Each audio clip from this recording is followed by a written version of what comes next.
Todavía lloraba por la muerte de mi marido cuando mi nuera me miró a los ojos y dijo: «Ahora que él murió, haz las maletas y vete». Mi hijo no dijo nada, solo sonrió. Creían que no tenía a dónde ir, que no tenía nada, pero lo que no sabían es que mi marido me dejó más que recuerdos. Me dejó preparada y no iba a desaparecer en silencio. Antes de seguir contando mi historia, suscríbete al canal para no perderte ninguna de nuestras historias. Tu apoyo es muy importante para nosotros. Y cuéntame en los comentarios de qué ciudad nos estás viendo. Me encanta saber hasta dónde llegan nuestras historias. Soy Elena, una mujer que, a los 71 años, enfrentó uno de los momentos más difíciles de mi vida: la pérdida de mi marido, Ricardo, con quien estuve casada durante 40 años. El dolor aún me oprimía el pecho, pero no imaginaba que lo peor aún estaba por venir. Una semana después del entierro de mi marido, Ricardo, me senté a la mesa del comedor con mi hijo, Diego, de 43 años, y mi nuera, Sofía. La mesa de caoba, antes llena de risas e historias, ahora parecía enorme y vacía. La silla de Ricardo, intacta, parecía gritar su ausencia. Sofía, que nunca fue de tratarme con cariño, pidió las tortillas con una voz cortante. Mis manos temblaban un poco mientras le pasaba el tazón. El funeral me había dejado exhausta, y el dolor de la pérdida era algo para lo que, a mis 71 años, pensé que estaría preparada. Pero nada podría haberme preparado para el dolor profundo que me seguía a cada paso. Diego, mi hijo, se sentó entre nosotras, pero parecía haber elegido un bando. Apenas me miró, toda su atención centrada en su esposa. El niño que un día se acurrucaba en mi regazo cuando tenía pesadillas, ahora ni siquiera podía mirarme a la cara. Intenté romper el silencio incómodo, comentando sobre el funeral. La ceremonia en la iglesia fue hermosa, ¿verdad? A tu padre le habría encantado ver a tanta gente. Sofía dejó el tenedor y me interrumpió. Sí, bueno, eso es exactamente lo que necesitamos discutir contigo, Elena. Sentí un nudo en el estómago. Los miré, buscando cualquier señal de cariño, pero solo encontré frialdad en los ojos de Sofía y un malestar en Diego. ¿Cómo así?, pregunté, ya temiendo la respuesta. Sofía se acomodó en su silla, con esa postura que usaba para darme ultimátums. Ya la conocía bien. Siempre la usaba cuando quería justificar la ausencia de Diego o cambiar alguna tradición nuestra. Diego y yo hemos estado hablando, comenzó, con una dulzura forzada en la voz. Ahora que Ricardo se ha ido, esta casa será demasiado para que la maneje sola. Me quedé confundida. ¿Demasiado? He cuidado esta casa durante más de 40 años. Conozco cada crujido del suelo, cada grifo que no funciona. Ese es exactamente el problema, continuó Sofía, cayéndose la máscara de simpatía. No te estás volviendo más joven y mantener una casa de este tamaño es caro. Diego y yo creemos que sería mejor que te mudaras a un lugar más adecuado. Las palabras me golpearon como un puñetazo. ¿Mudarme? Esta es mi casa. Ricardo y yo construimos nuestra vida aquí y Diego creció en estas paredes. Diego finalmente habló, casi en un susurro. Mamá, Sofía tiene razón. Solo el mantenimiento ya será agotador para ti. No soy indefensa, Diego, dije, sintiendo mi voz quebrarse. Y esta casa, tu padre y yo ahorramos durante años para comprar este lugar. Cada habitación guarda recuerdos de nuestra vida juntos. Sofía se endureció. Los recuerdos no pagan las facturas de luz ni el impuesto predial. Sé práctica, Elena. La miré, a la mujer que, durante 15 años, sistemáticamente me había alejado de mi hijo. La mujer que convenció a Diego de que las cenas del domingo eran demasiada presión y que las visitas navideñas debían dividirse, lo que siempre significaba más tiempo con su familia. ¿Qué estás sugiriendo exactamente?, pregunté, sintiendo un escalofrío en el estómago. Creemos que deberías buscar una de esas comunidades amigables para personas mayores, dijo Sofía, como si me estuviera haciendo un favor. un lugar con actividades y personas de tu edad. Sería mucho mejor para ti que estar deambulando por esta casa enorme y vacía. Me volví hacia Diego, esperando desesperadamente que él discrepara. Diego, ¿de verdad crees que debería vender la casa donde creciste? ¿Donde vivimos tu padre y yo? Tiene sentido, mamá, me interrumpió, todavía sin mirarme a los ojos. Y, sinceramente, Sofía y yo podríamos usar el espacio. Hemos estado hablando de expandir nuestra familia y esta casa tiene tanto potencial. El significado detrás de sus palabras me golpeó de lleno. No solo querían que me fuera, querían mi casa, el hogar que había restaurado con cariño, habitación por habitación, a lo largo de 4 décadas. Ahora que tu marido murió, llora, haz las maletas y no vuelvas nunca más, escupió Sofía sin pretensión de civilidad. La casa nunca fue realmente tuya, de todos modos. La palabra suegra salió de su boca con una crueldad casual, como si estuviera hablando de deshacerse de muebles viejos. Diego finalmente levantó la vista y por un instante vi algo brillar en ellos. Incertidumbre, quizás incluso culpa, pero luego sonrió y asintió. Ella tiene razón, mamá. Esta casa era de papá y ahora es mía. Tú solo estabas viviendo aquí. Sentí que mi mundo daba vueltas. Solo viviendo aquí, como si 40 años de matrimonio, de construir una vida y criar una familia, no fueran más que un largo trabajo de cuidar una casa. Entiendo, dije en voz baja, con la voz más firme de lo que me sentía. Por dentro, algo se estaba rompiendo, no solo mi corazón, sino la imagen que tenía de mi hijo, de mi familia. Me levanté despacio, con las piernas temblorosas. Necesitaré un tiempo, hasta 2 semanas. Sofía me interrumpió. Debería ser tiempo suficiente para encontrar un lugar adecuado y organizar la mudanza. 2 semanas, no 2 meses, ni un plazo razonable para lamentar y planificar. 2 semanas para desmantelar una vida entera. Diego finalmente me miró a los ojos. Y lo que vi allí era peor que la ira o el odio. Era indiferencia. Una indiferencia casual a mi dolor. Es por tu bien, mamá, dijo, como si intentara convencerse a sí mismo. Ya verás. Subí las escaleras hasta la habitación que compartía con Ricardo. La habitación todavía olía a su colonia, y sus gafas de lectura estaban en la mesita de noche, donde las había dejado la noche anterior al ataque cardíaco. Me senté en el borde de la cama y miré mi reflejo en el espejo de la cómoda. La mujer que me miraba parecía tener más de 71 años, con el pelo canoso y los ojos azules nublados por el shock y la tristeza. En 2 semanas tendría que dejar esa habitación donde me despedí de Ricardo hacía solo 7 días.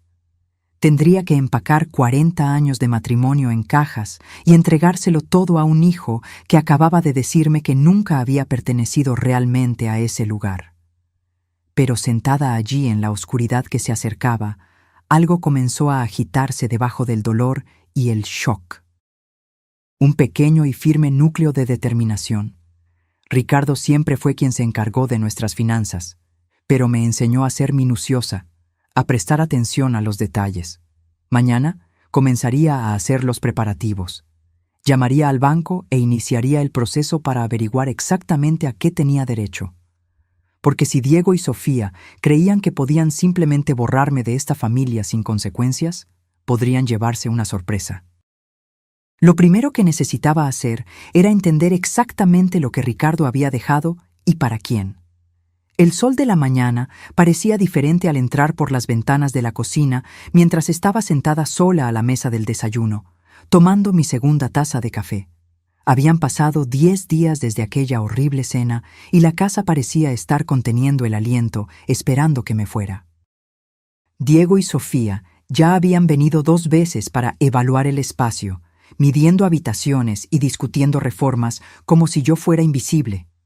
Ayer escuché a Sofía por teléfono con un contratista, programando presupuestos para cuando la señora se mudara.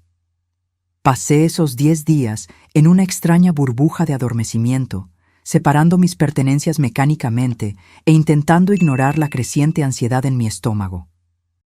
Pero esta mañana, finalmente me sentí lista para enfrentar las cuestiones prácticas que nadie esperaba que resolviera. El viaje al Banco Nacional del Sol tomó 15 minutos por las calles familiares de nuestro barrio. Hacía este mismo viaje desde hacía más de 20 años, generalmente con Ricardo en el asiento del pasajero, ocupándose de nuestros asuntos bancarios mientras yo esperaba en el coche. Él siempre fue protector con nuestras finanzas, no porque no confiara en mí, sino porque decía que era una cosa menos de la que preocuparse. Ahora deseaba haber prestado más atención. La señora Valdés, la gerente del banco, me recibió con la simpatía cuidadosa reservada a las viudas recientes. Señora Romero, me entristeció mucho lo de Ricardo. Era un caballero, siempre preguntando por mis nietos. Gracias, Isabel. Él también habló con cariño de ti. Me senté en la silla frente a su escritorio, con el bolso apretado en mi regazo. Necesito entender mi situación financiera. Ricardo se encargó de todo, y temo estar un poco perdida. La expresión de Isabel se suavizó con la comprensión. Claro, déjeme revisar sus cuentas. Se volvió hacia el ordenador, sus dedos tecleando. Después de un momento, sus cejas se levantaron ligeramente. Vaya, ¿hay algo mal? Mi corazón se aceleró. ¿Habrían Diego y Sofía, de alguna manera, ya conseguido acceso a nuestras cuentas? No exactamente mal. Es que hay bastantes cuentas aquí, más de las que esperaba. La voz de Isabel contenía un tono de sorpresa. Permítame comenzar con la cuenta corriente conjunta que usted y Ricardo usaban para gastos domésticos. Imprimió un extracto y lo deslizó sobre la mesa. El saldo era modesto, pero lo suficientemente cómodo para cubrir mis gastos durante varios meses, si tenía cuidado. El alivio me inundó. Al menos no estaría en la miseria. Ahora, aquí, continuó Isabel, también hay una cuenta de ahorros a nombre de ustedes dos. Otra hoja de papel apareció. Ese saldo era significativamente mayor, suficiente para mantenerme durante años, si fuera necesario. ¡Qué maravilla!, dije, sintiendo que parte de la tensión se disipaba. Ricardo siempre fue cuidadoso con los ahorros. Sí, era muy metódico, asintió Isabel, pero aún fruncía el ceño hacia la pantalla. Señora Romero, estoy viendo varias otras cuentas aquí que necesito verificar. Algunas parecen estar solo a su nombre. ¿Solo mi nombre?, repetí confundida. Eso no parece correcto. Ricardo administraba todas nuestras finanzas. Los dedos de Isabel volaron sobre el teclado de nuevo. Según nuestros registros, hay otras 4 cuentas a su nombre. Son ahorros que se han ido construyendo a lo largo de los años. Algunas de estas cuentas han estado activas por bastante tiempo y una de ellas se abrió hace unos 5 años. Mi cabeza comenzó a dar vueltas. No entiendo. Ricardo nunca me mencionó nada de esto. ¿Puedo preguntar si su marido alguna vez expresó preocupación por su situación familiar? A veces, los clientes abren cuentas separadas como forma de protección. La pregunta me tomó por sorpresa. ¿Protección contra qué? No sé bien a qué se refiere. Isabel dudó, claramente eligiendo las palabras con cuidado. Situaciones de herencia, disputas entre hijos o simplemente miedo de que la viuda quede desamparada. Muchos hombres toman esas decisiones cuando quieren asegurar que sus esposas tengan seguridad, aunque no hablen abiertamente de ello. Pensé en el comportamiento de Ricardo en los últimos años. Cómo comenzó a hacer preguntas directas sobre los hábitos de consumo de Sofía. Cómo se quedaba callado cada vez que Diego mencionaba sus dificultades financieras. Cómo insistía en ocuparse personalmente de todas nuestras transacciones bancarias sin permitir nunca que Diego lo acompañara, incluso cuando nuestro hijo se ofrecía. ¿Puede mostrarme esas cuentas?, pregunté en voz baja. Isabel imprimió algunas hojas. Aquí están. Son reservas que fueron creciendo lentamente, con pequeños depósitos a lo largo del tiempo. Cosas de $50 aquí, 100 allá. Pero con los años se convirtieron en cantidades significativas. Me pasó los extractos. Los números ante mí parecían irreales. No eran fondos de emergencia modestos. Eran cantidades sustanciales de dinero, suficientes para comprar una casa, suficientes para vivir cómodamente durante décadas. ¿Cómo es posible?, pregunté. Nunca firmé nada. De hecho, sí firmó, dijo Isabel con delicadeza, sacando una carpeta de documentos. Su firma está en todos esos papeles. Por lo que parece, Ricardo le pidió que firmara esos documentos a lo largo de los años, probablemente diciéndole que eran solo actualizaciones de registro o formularios simples del banco. Tomé los papeles que me tendió con las manos temblorosas. Allí estaba mi firma, en varios de ellos. No recordaba haber firmado aquello, pero al ver las fechas, algunas cosas volvieron a mi memoria. Una vez, fue cuando actualizamos nuestra dirección después de que el ayuntamiento cambiara la numeración de la calle. Otra, cuando cambiamos el tipo de cuenta. Nada parecía importante en ese momento. Ricardo siempre decía que era solo burocracia. Nunca me dijo lo que realmente estaba firmando, susurré, con un nudo en la garganta. Eso sucede con frecuencia, respondió Isabel, con una mirada comprensiva. Algunos maridos prefieren encargarse de los detalles para no preocupar a la esposa. Lo importante es que todo se hizo correctamente. Esos valores están legalmente a su nombre. Intenté asimilar aquello. Mientras Diego y Sofía caminaban por mi casa como si ya fuera suya, midiendo mi cocina y eligiendo cortinas, yo tenía algo que ellos ni imaginaban. Recursos reales, seguridad. Hay algo más, dijo Isabel, ahora con un tono aún más serio. Esa otra cuenta que mencioné, la que se abrió hace 5 años, ha estado recibiendo depósitos regulares de una empresa llamada Constructora Romero. Era la empresa de su marido, ¿verdad?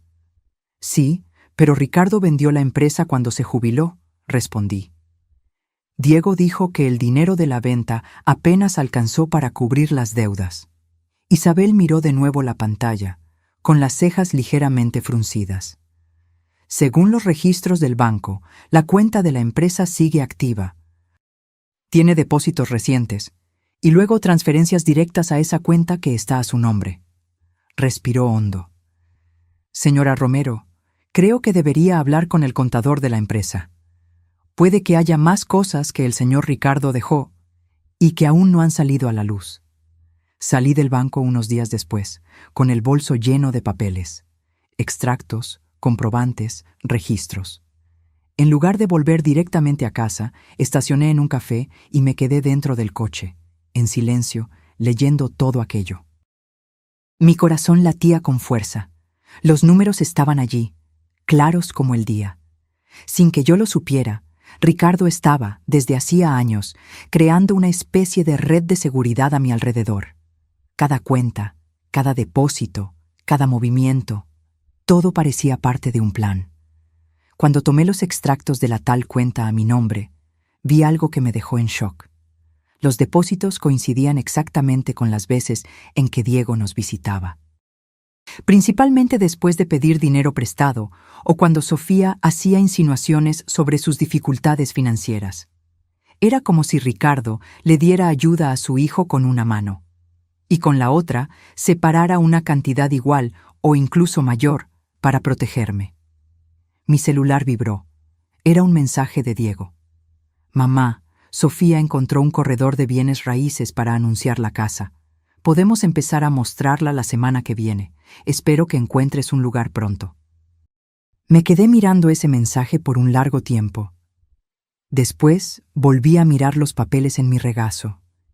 Estaban tan seguros de que tenían el control, tan confiados de que todo ya era suyo, pero no sabían de aquello que realmente sostenía la base de sus planes. El cuidado silencioso de un marido que pensaba en todo. Al día siguiente, llamaría al contador de la empresa. Necesitaba entender exactamente qué más había dejado Ricardo. Y solo entonces decidiría el siguiente paso, con la certeza de que él me amó lo suficiente para garantizar que, incluso sola, yo nunca estaría desamparada. El dolor de la pérdida aún me acompañaba. Estaba allí, como una sombra fría en el pecho, pero debajo de ella algo nuevo comenzaba a nacer. Una firmeza que no sentía hacía mucho tiempo. Una fuerza callada, solo mía. La oficina de contabilidad de Ruiz y Asociados estaba en un modesto centro comercial entre una lavandería y un servicio de preparación de impuestos. Nunca había estado allí antes. Ricardo siempre se ocupaba de las reuniones de negocios solo, alegando que era un papeleo aburrido que solo me daría dolor de cabeza.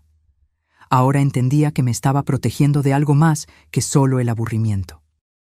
Margarita Ruiz parecía tener más o menos mi edad, con el pelo canoso recogido en un moño práctico y ojos amables detrás de unas gafas de montura fina.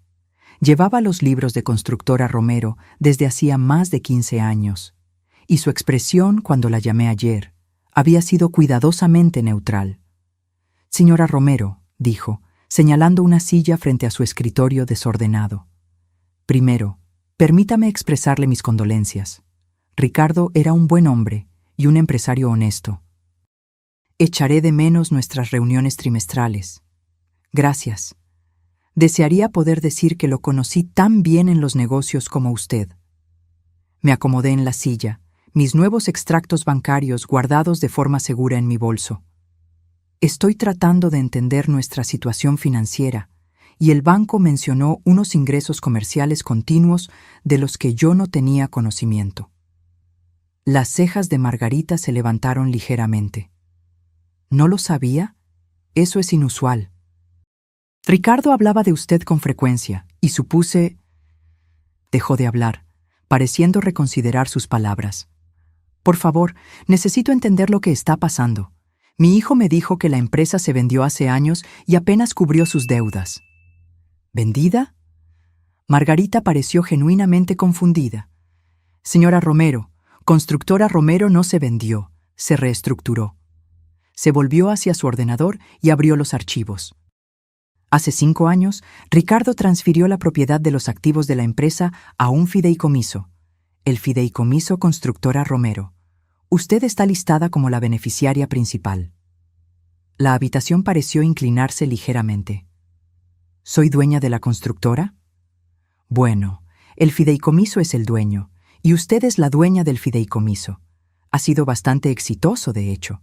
Su marido fue muy cuidadoso con los contratos que aceptó después de la reestructuración. Trabajos más pequeños, clientes confiables, ingresos estables, en lugar del ciclo de auge y caída de los grandes proyectos comerciales. Imprimió varias páginas y me las entregó. Estas son las declaraciones de pérdidas y ganancias de los últimos 5 años. Como puede ver, la empresa ha generado ingresos consistentes. Miré los números con las manos temblorosas ligeramente. Las ganancias anuales eran sustanciales, más que suficientes para explicar los depósitos regulares que había visto en los extractos de la cuenta fiduciaria. Pero Ricardo se jubiló, dije. Ya no estaba trabajando.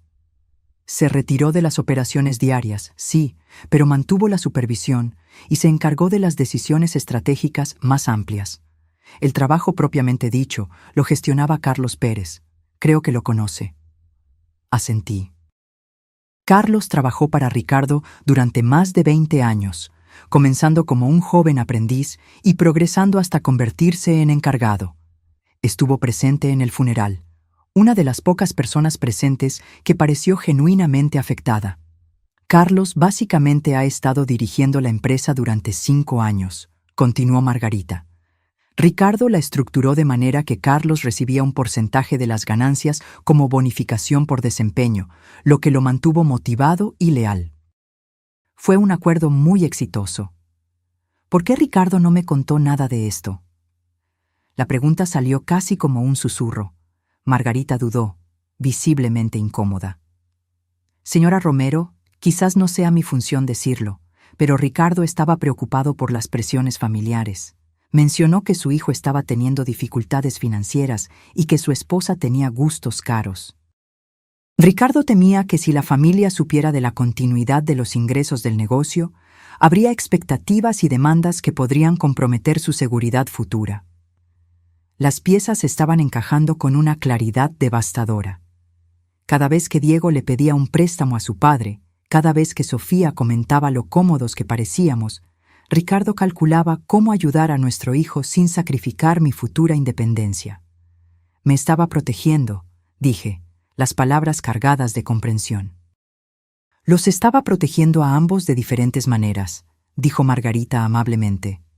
Los préstamos que le hizo a Diego a lo largo de los años fueron sustanciales, pero provenían de la cuenta operativa de la empresa, no de su patrimonio personal, y fue muy cuidadoso en documentar todo correctamente.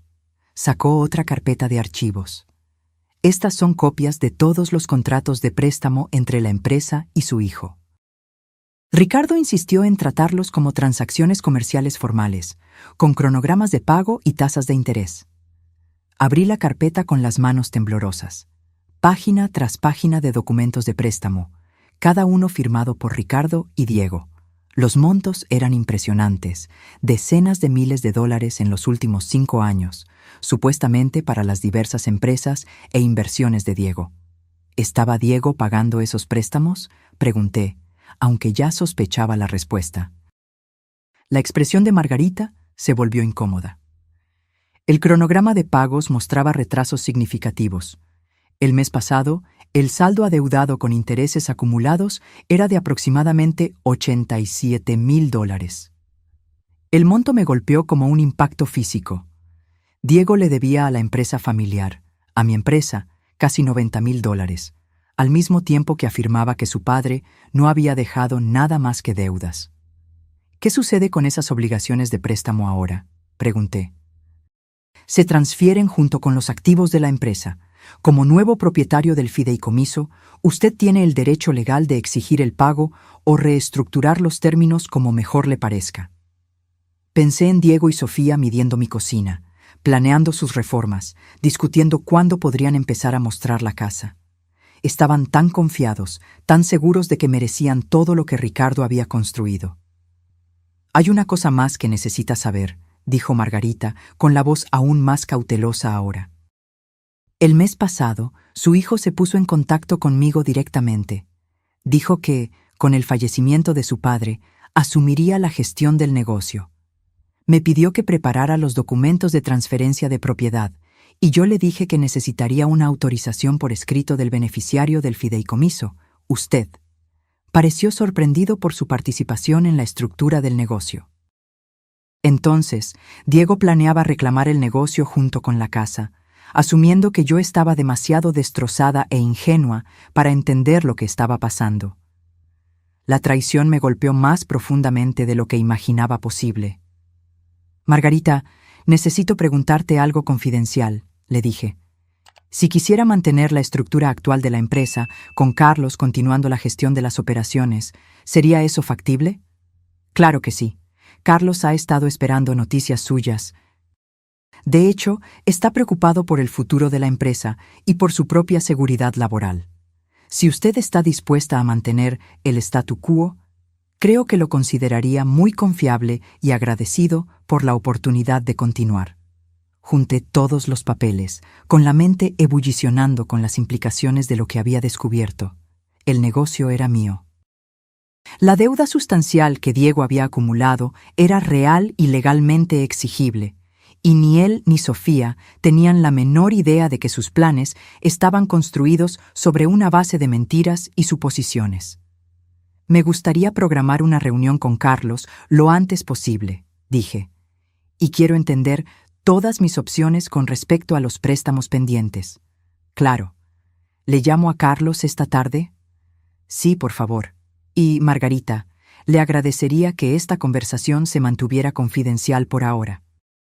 Por supuesto, la confidencialidad del cliente es sagrada en este negocio.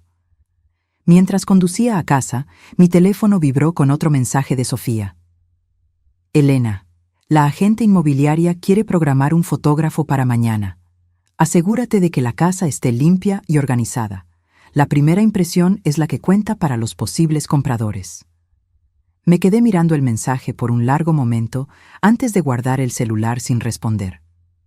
Que planifiquen la sesión de fotos. Que imaginen el futuro en mi casa, gastando el dinero que creían haber heredado. No tenían idea de que los cimientos sobre los que construían sus sueños estaban a punto de desmoronarse bajo sus pies.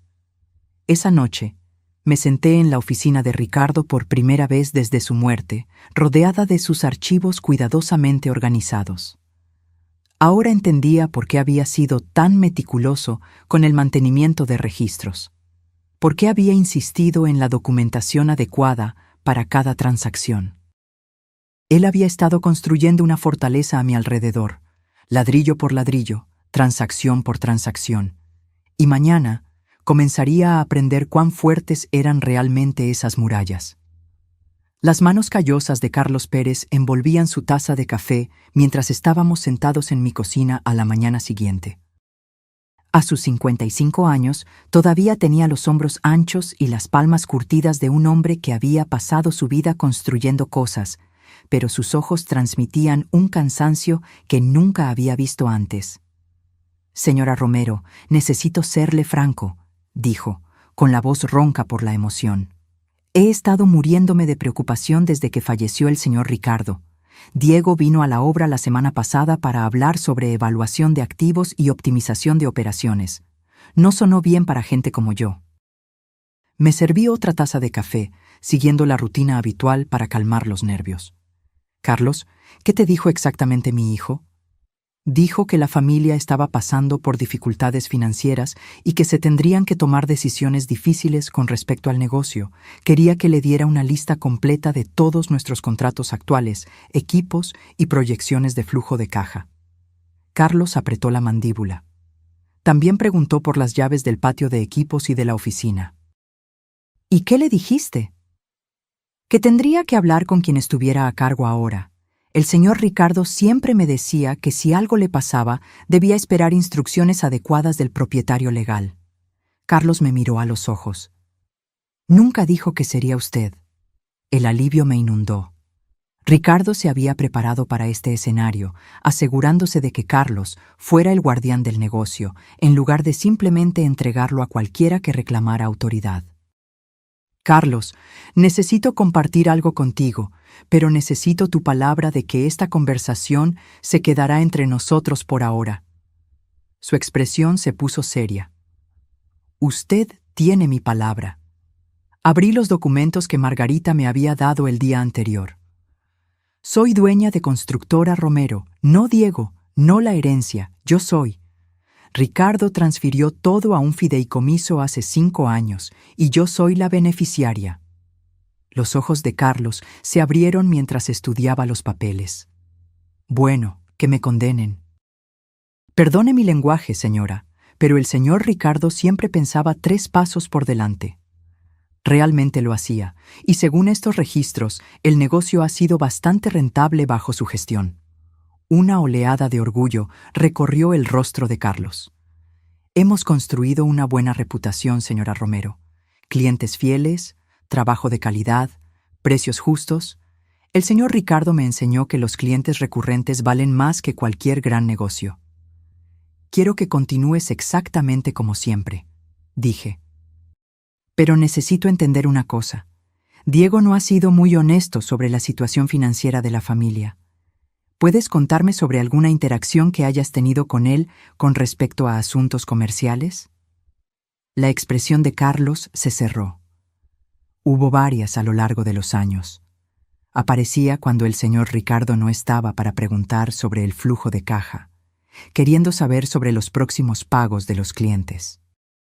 Algunas veces sugirió que quizás la empresa podría ayudarlo con algún financiamiento temporal para oportunidades de inversión. «¿Y qué le dijiste?» «Que tenía que hablar con su padre. No soy tonto, señora Romero. Podía ver lo que estaba pasando». La voz de Carlos se hizo más grave. «El año pasado apareció en el banco el mismo día en que depositamos un gran pago del proyecto del edificio de oficinas Ruiz». «Solo una coincidencia», dijo él, pero estaba muy interesado en hablar con el cajero sobre el depósito. Mi estómago se revolvió. Diego había estado monitoreando los ingresos del negocio, probablemente tratando de programar sus solicitudes de préstamo para que coincidieran con la mayor cantidad de dinero disponible. «Carlos, quiero preguntarte una cosa, y necesito ser totalmente honesta. ¿Crees que Diego entiende cuánto dinero ha circulado por este negocio? Carlos permaneció en silencio por un largo momento, pensando. Creo que sabe que es más de lo que su familia insinuó, pero no creo que sepa el alcance total. El señor Ricardo fue muy cuidadoso en mantener las finanzas personales y empresariales separadas, al menos en papel. ¿Cómo así? Bueno, su marido era listo. Cuando Diego pedía ayuda, el señor. Ricardo decía que la empresa estaba en apuros, que los márgenes eran ajustados, pero que se las arreglaría para ayudar de todos modos, generalmente con un préstamo de la cuenta de la empresa y no con sus fondos personales. Carlos sacó su propia libreta, gastada por años de uso. Yo registro todo lo que hace el señor Ricardo. Es un hábito que él me enseñó. Según mis registros, Diego recibió pagos por un total de aproximadamente $93,000 en los últimos 5 años. El número era incluso mayor de lo que Margarita me había mostrado. Pagos, no préstamos. A eso me refiero con que el señor Ricardo era listo. Los estructuraba como préstamos en papel, con cronogramas de pago y todo lo demás. Pero nunca hacía cumplir los términos de pago. Diego se saltaba un pago y el señor Ricardo simplemente lo dejaba pasar. Entonces Diego cree que no debe nada. Diego actúa como si no debiera nada, corrigió Carlos. Si realmente lo cree o solo lo finge, no puedo decirlo. Como si hubiera sido convocado por nuestra conversación, oí la puerta de un coche cerrarse en la entrada del garaje. Por la ventana de la cocina, pude ver el Nissan X-Trail de Diego estacionado detrás de la camioneta de trabajo de Carlos. Es mi hijo, dije en voz baja. No quiero que sepa que estábamos hablando de negocios. Carlos asintió y rápidamente recogió los papeles que le había mostrado. Señora Romero, sea lo que sea que decida hacer, tiene todo mi apoyo. El señor. Ricardo era un buen hombre y confió en usted lo suficiente como para ponerlo todo a su nombre. Para mí, eso es suficiente. Diego entró sin llamar, algo que habría irritado a Ricardo, pero que yo había aprendido a aceptar a lo largo de los años. «Buenos días, mamá», dijo, apenas mirando a Carlos. No esperaba visitas. «Carlos pasó por aquí para ver cómo estaba», dije suavemente. «Sabes lo atento que siempre fue». «Claro». La atención de Diego ya estaba en otra parte, sus ojos examinando la cocina como si la evaluaran para una reventa. «De hecho, Carlos, me alegro de que estés aquí. Necesitamos hablar sobre la situación de los negocios». La expresión de Carlos se volvió cuidadosamente neutral. Con la partida del padre, habrá algunos cambios. La familia necesita tomar algunas decisiones prácticas sobre bienes y obligaciones continuas. Observé esta conversación con fascinación. Diego estaba tan confiado, tan seguro de su autoridad. No tenía idea de que estaba tratando de reclamar algo que nunca le había pertenecido. «¿Qué tipo de cambios?», preguntó Carlos. «Bueno, necesitamos evaluar si tiene sentido continuar las operaciones o si sería mejor liquidar activos y saldar cualquier deuda pendiente». El tono de Diego era casual, como si estuviera discutiendo qué almorzarían. «Entiendo». «¿Y quién está tomando esas decisiones?». Diego parpadeó, claramente sin esperar la pregunta. «La familia, claro. Yo me encargaré de los negocios de papá de ahora en adelante». «¿Tú te encargarás ahora?». La voz de Carlos era cuidadosamente neutral, pero noté el ligero énfasis en tú. «Mamá, quizás quieras preparar café fresco», dijo Diego, despidiéndome como siempre hacía cuando había conversaciones importantes. «Carlos y yo necesitamos discutir algunos detalles técnicos». Pero no me moví. Por primera vez en años, mantuve mi posición. «Me quedaré. Gracias.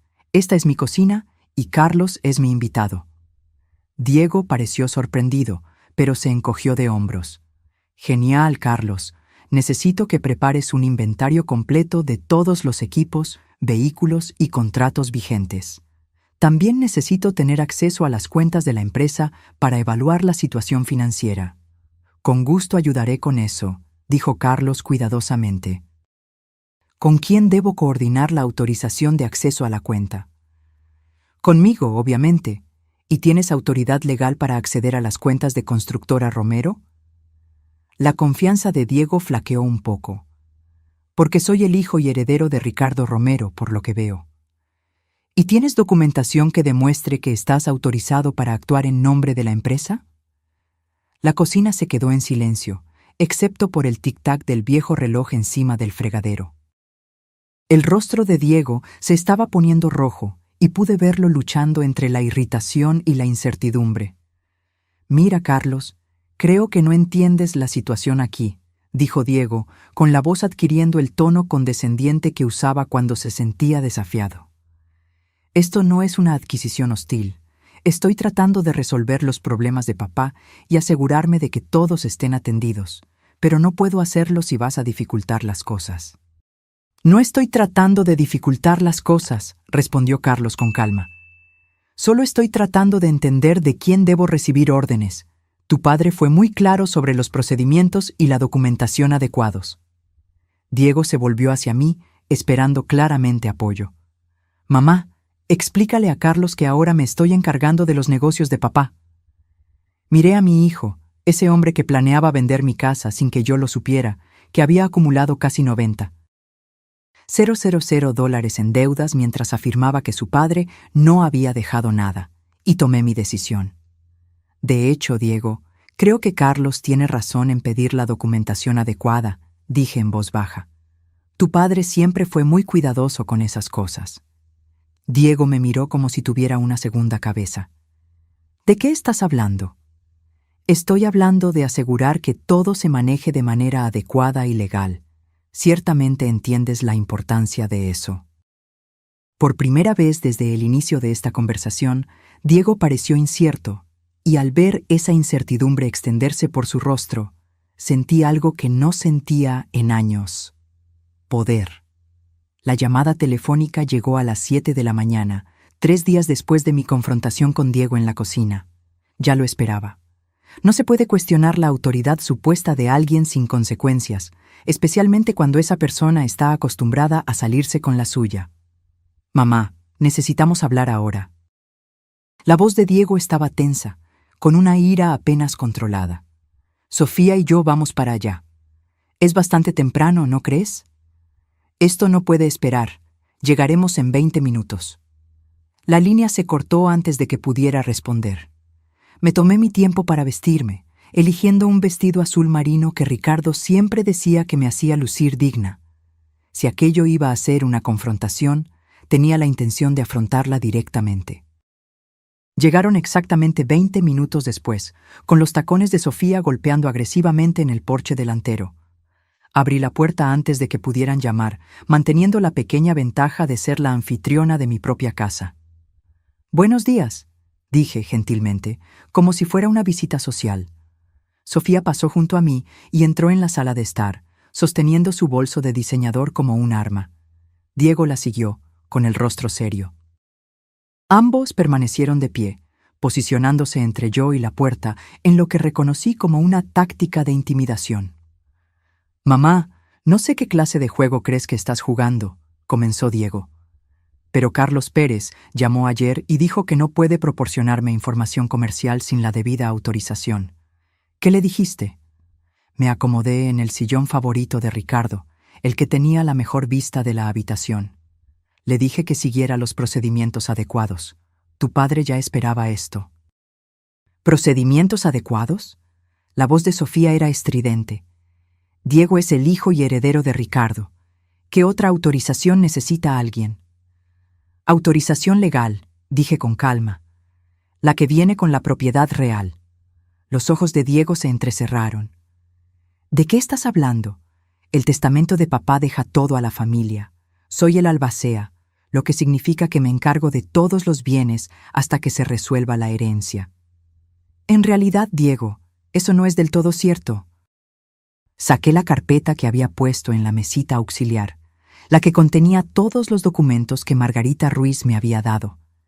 Diego y Sofía se tensaron cuando la abrí. El testamento de tu padre realmente deja sus pertenencias personales y esta casa a la familia, continué. Pero Constructora Romero no forma parte de su patrimonio.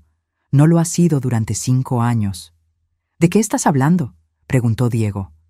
Tomé los documentos del fideicomiso y los puse en la mesa de centro entre nosotros. Constructora Romero pertenece al fideicomiso Constructora Romero desde 2019. Soy la única beneficiaria de ese fideicomiso. El silencio que siguió fue ensordecedor. Sofía se acercó a los documentos primero, con sus dedos cuidados temblorosos, mientras leía el lenguaje legal. Diego leyó por encima de su hombro, su rostro palideciendo. «Esto es imposible», susurró Sofía. «No entiendes nada de negocios. Ni siquiera has conciliado una chequera». «Tienes razón. No lo he hecho».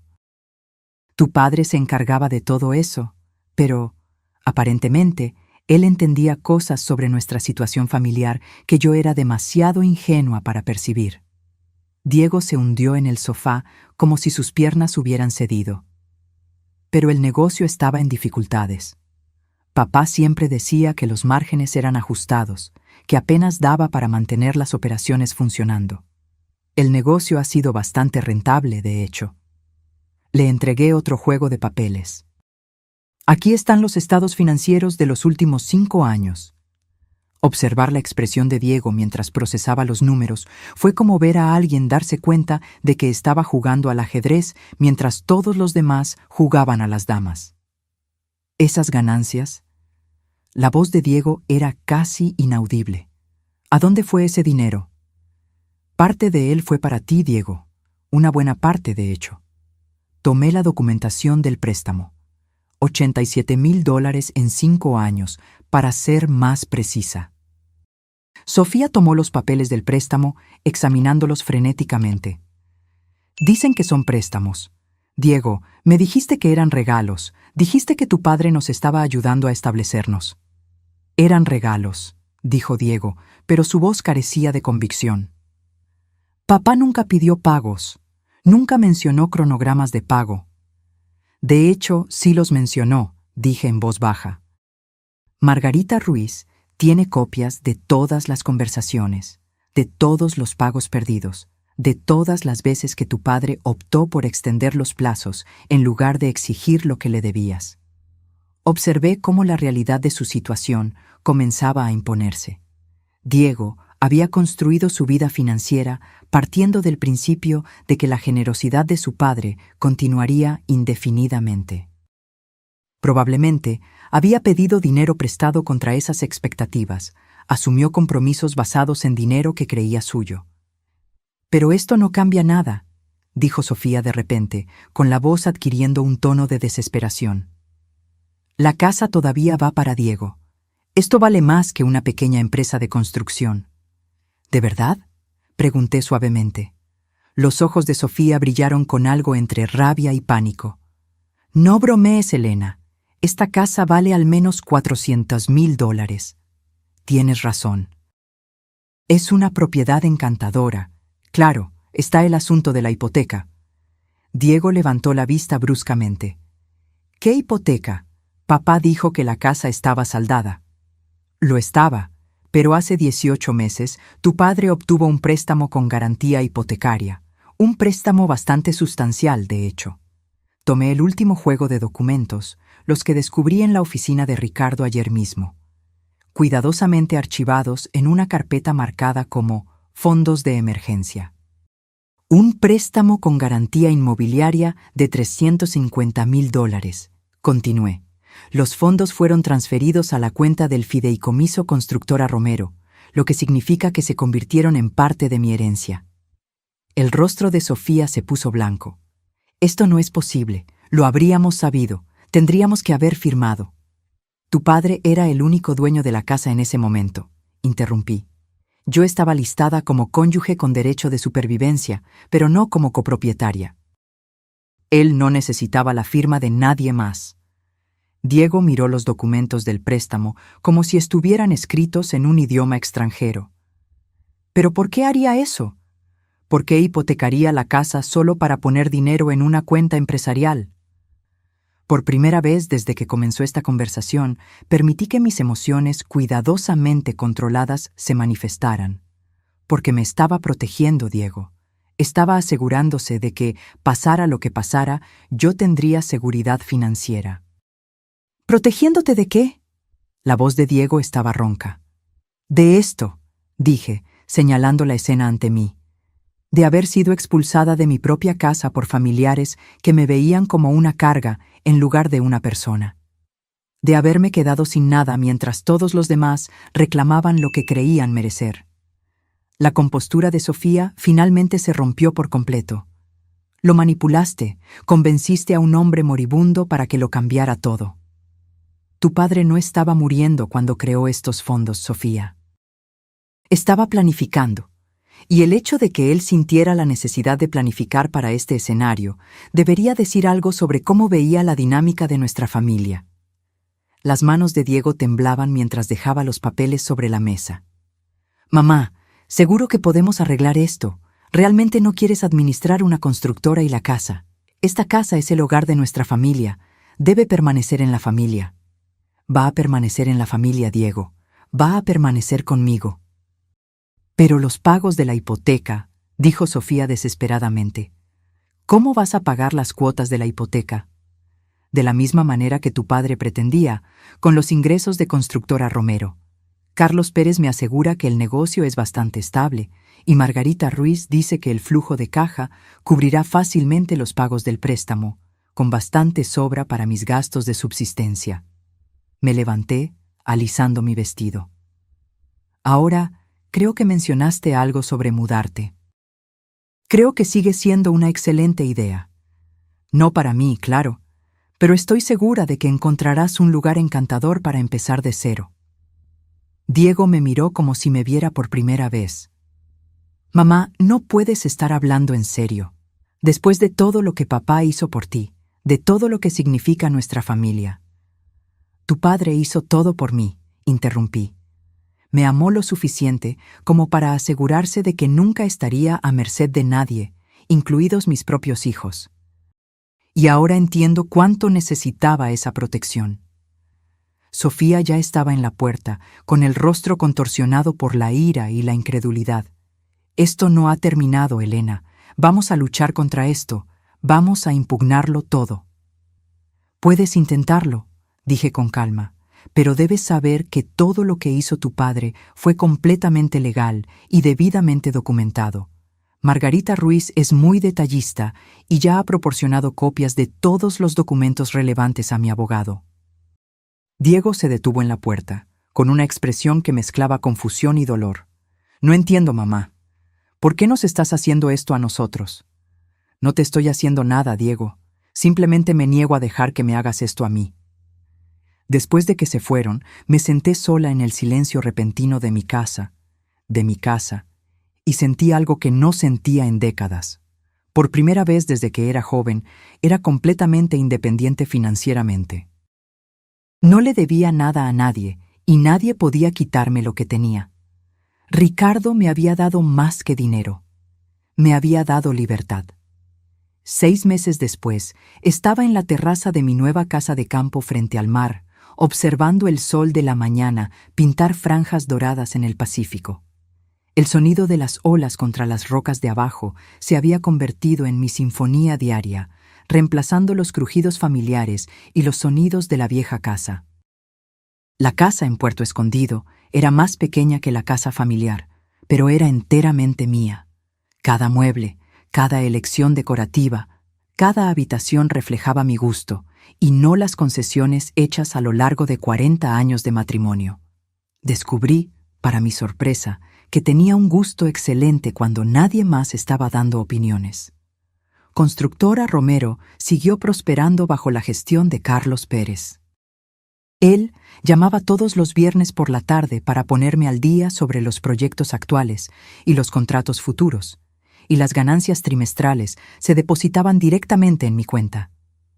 Había cumplido mi promesa de mantener el negocio exactamente como Ricardo lo había estructurado, y todos los involucrados parecían más felices con la estabilidad. La cabaña había sido un descubrimiento inesperado. Mientras investigaba propiedades en la costa de Oaxaca, descubrí que Ricardo la había comprado 3 años antes, a través de un fideicomiso de construcción. Margarita Ruiz encontró la escritura mientras organizaba los activos de la empresa, junto con una nota escrita a mano por Ricardo. Para el retiro de Elena, cuando esté lista para la brisa del océano y sin otra agenda más allá de la suya. Incluso en la muerte, mi marido siguió cuidando de mí. Pero esta mañana fue especial. Mi abogado venía a finiquitar el último asunto de mi antigua vida. Diego y Sofía realmente intentaron impugnar los acuerdos fiduciarios, contratando a un costoso abogado especializado en derecho del anciano y casos de explotación financiera. La situación no les había salido bien. La investigación reveló que no solo todos los acuerdos financieros de Ricardo eran completamente legales y debidamente ejecutados, sino que la deuda de Diego con la empresa era, de hecho, mayor de lo que cualquiera había calculado inicialmente. Intereses y multas elevaron el total a poco más de $96,000. El timbre sonó exactamente a las 10:00. Javier Ríos, sin relación con Isabel del Banco, era un hombre preciso que creía que la puntualidad reflejaba el carácter. Me había representado desde que empezó todo este lío, y su competencia y serenidad habían sido invaluables en los momentos más estresantes. «Buenos días, Elena», dijo, acomodándose en la cómoda silla junto a la ventana que se había convertido en su lugar habitual durante nuestras reuniones. «Tengo el acuerdo final para su revisión». Serví café de la prensa francesa que había aprendido a usar, otra pequeña libertad en mi nueva vida, y me senté frente a él. ¿Cómo reaccionaron a los términos finales? La expresión de Javier sugirió una diversión controlada. Tan bien como cabría esperar. El abogado de Diego pasó un tiempo considerable argumentando que las obligaciones familiares deberían prevalecer sobre los contratos comerciales, pero al final, la ley es bastante clara sobre las obligaciones de deuda. Me entregó los documentos del acuerdo. Después de 6 meses de disputa judicial, Diego y Sofía acordaron términos que reconocían la deuda íntegra y establecieron un plan de pago que tardaría 8 años en completarse, siempre que nunca dejaran de pagar. Intentaron una vez más negociar una cláusula de perdón familiar, continuó Javier. Diego realmente se derrumbó en la reunión final, alegando que usted estaba destruyendo su relación con su único hijo por dinero. ¿Y qué les dijiste? Les recordé que estaba representando sus intereses financieros, no sus relaciones familiares. Aunque quizás mencioné que la mayoría de las madres no necesitan demandar a sus hijos para cobrar deudas legítimas. El acuerdo también incluía una cláusula que me satisfizo particularmente. Si Diego y Sofía dejaban de pagar, la empresa podía embargar legalmente los salarios de Diego y embargar cualquier propiedad que compraran. Era una red de seguridad que garantizaría que yo recibiera lo que me correspondía, independientemente de sus futuras decisiones financieras. «Hay una cosa más», dijo Javier, sacando un sobre aparte. «Esto le llegó ayer». El sobre estaba dirigido con la letra familiar de Diego. Dentro había una breve nota en papel corriente. «Mamá, sé que probablemente no me perdonarás por haber peleado contigo por esto, pero quería que supieras que finalmente entendí lo que papá estaba haciendo. Necesité perder casi todo para darme cuenta de cuánto había dado por sentado. Sofía y yo estamos yendo a terapia de pareja y estoy trabajando en 2 empleos para cumplir con el cronograma de pagos. Espero que algún día estés dispuesta a hablar conmigo de nuevo. Lo siento por todo, Diego». Doblé la carta con cuidado y la dejé a un lado. La disculpa era sincera, me di cuenta, pero también llegaba 6 meses tarde y estaba motivada por las consecuencias, no por la conciencia. «¿Alguna respuesta que le gustaría que transmitiera?», preguntó Javier. «No. Si Diego quiere reconstruir una relación conmigo, puede hacerlo de la misma manera que pagará su deuda, de forma gradual, consistente y a lo largo del tiempo».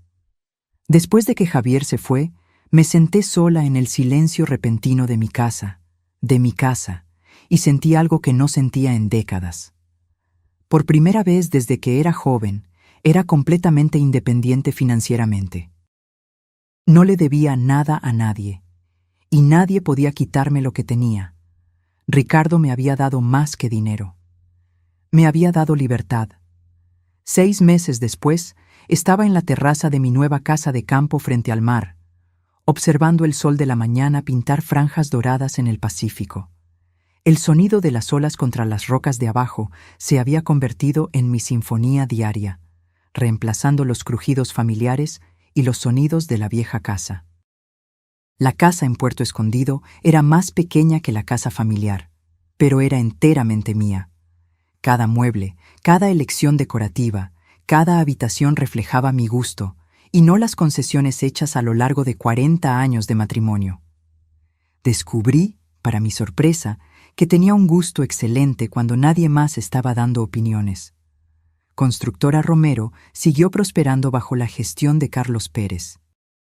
Él llamaba todos los viernes por la tarde para ponerme al día sobre los proyectos actuales y los contratos futuros, y las ganancias trimestrales se depositaban directamente en mi cuenta. Había cumplido mi promesa de mantener el negocio exactamente como Ricardo lo había estructurado, y todos los involucrados parecían más felices con la estabilidad. La cabaña había sido un descubrimiento inesperado. Mientras investigaba propiedades en la costa de Oaxaca, descubrí que Ricardo la había comprado 3 años antes a través de un fideicomiso de construcción. Margarita Ruiz encontró la escritura mientras organizaba los activos de la empresa, junto con una nota escrita a mano por Ricardo. Para el retiro de Elena, cuando esté lista para la brisa del océano y sin otra agenda más allá de la suya. Incluso en la muerte, mi marido siguió cuidando de mí. Pero esta mañana fue especial. Mi abogado venía a finiquitar el último asunto de mi antigua vida. Diego y Sofía realmente intentaron impugnar los acuerdos fiduciarios, contratando a un costoso abogado especializado en derecho del anciano y casos de explotación financiera. La situación no les había salido bien. La investigación reveló que no solo todos los acuerdos financieros de Ricardo eran completamente legales y debidamente ejecutados, sino que la deuda de Diego con la empresa era, de hecho, mayor de lo que cualquiera había calculado inicialmente. Intereses y multas elevaron el total a poco más de $96,000. El timbre sonó exactamente a las 10 en Toero. Javier Ríos, sin relación con Isabel del Banco, era un hombre preciso que creía que la puntualidad reflejaba el carácter. Me había representado desde que empezó todo este lío, y su competencia y serenidad habían sido invaluables en los momentos más estresantes. «Buenos días, Elena», dijo, acomodándose en la cómoda silla junto a la ventana que se había convertido en su lugar habitual durante nuestras reuniones. «Tengo el acuerdo final para su revisión». Serví café de la prensa francesa que había aprendido a usar, otra pequeña libertad en mi nueva vida, y me senté frente a él. ¿Cómo reaccionaron a los términos finales? La expresión de Javier sugirió una diversión controlada. Tan bien como cabría esperar. El abogado de Diego pasó un tiempo considerable argumentando que las obligaciones familiares deberían prevalecer sobre los contratos comerciales, pero al final, la ley es bastante clara sobre las obligaciones de deuda. Me entregó los documentos del acuerdo. Después de 6 meses de disputa judicial, Diego y Sofía acordaron términos que reconocían la deuda íntegra y establecieron un plan de pago que tardaría 8 años en completarse, siempre que nunca dejaran de pagar.